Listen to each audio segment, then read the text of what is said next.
नैबे जोंनि बे धेमाजि जिल्लानि सिङाव थानाय सिमिनसापुरि 2 नं हसं गामिनिफ्राय जोंहा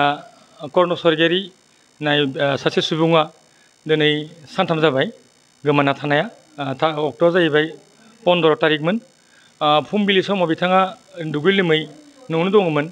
आरो बिथांनि एसे देहाया उसुबिदामोन माने लोमजानाय दंमोन आरो देहाया एसे लोरबांमोन मा जाहोनाव ओरैनो मुलि लायनोसो थांखो ना मानो थांखो थांनायखौथ' जों सिमिनसापुरिहालागै थांनायखौ खोनादों मानसिनि खुगाजों बा मानसि नुनायबो खोन्थादों नाथाय दिनैसिम सानथाम जाबाय बिथाङा न'आव फैयाखै न'नि बिगोमाफोरा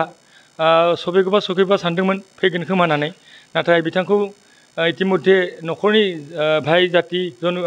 गुस्थिफोरजों सोंहरलायबाय फन लाबाय नाथाय दिनैसिम खबर मोननाय जायाखै ओंखायनो जों सानदों मानसिया बबावबाफोर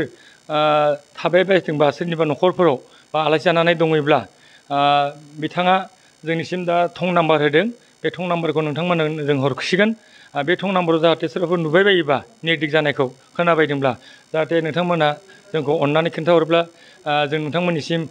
अननाय जों हरफिनगोन ओंखायनो जोंहा कर्ण स्वर्गियारि जोंनि सिमिनसापुरि पन्सायत बा सिमिनसापुरि पस्ट अफिसनि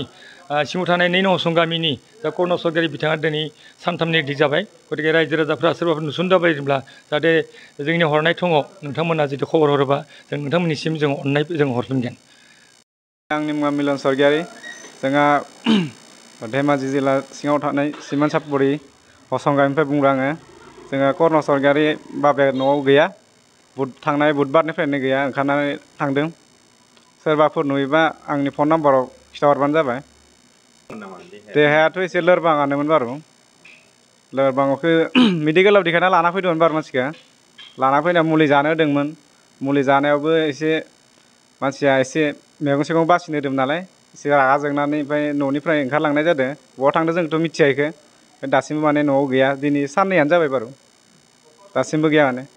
थ' दा मोनथ'नाय जायाखै न'खरनि जाथि बंस'फोराबो सब सोंहरजोब्बाय मानसिया दाबो खबरानो गैया माने